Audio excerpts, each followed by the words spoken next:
ये कहानी है जबरदस्त हिम्मत, स्वाभिमान और अपने उसूलों के लिए दी गई सबसे बड़ी कुर्बानी की। और यही एक सोच थी जो एक महान मराठा शासक की जिंदगी का सार बनी।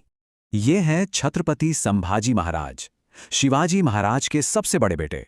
जन्म हुआ 14 मई 1657 को। बचपन से ही वो कमाल के ज़हीन थे और एक माहिर योद्धा भी। कई भाषाएं जानते थे और जंग के हुनर में पक्के थे। लेकिन जैसे ही वो गद्दी पर बैठे, उनके सामने एक बहुत बड़ी चुनौती आकर खड़ी हो गई।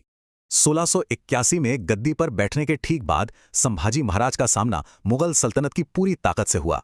तो एक तरफ थे संभाजी महाराज जो स्वराज के लिए लड़ रहे थे, और दूसरी तरफ औरंगजेब जो मराठों को कुचलना चाहता था।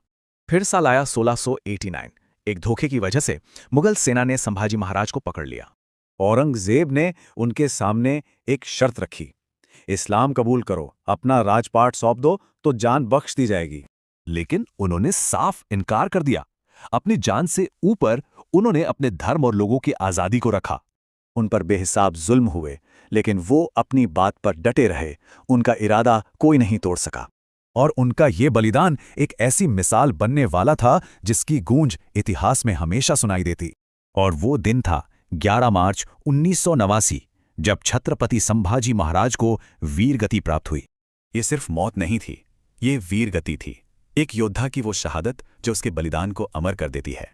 उनकी कुर्बानी ने साबित कर दिया कि अपने धर्म, स्वराज्य और आत्मसम्मान के लिए जान देना ही सबसे बड़ा सम्मान है।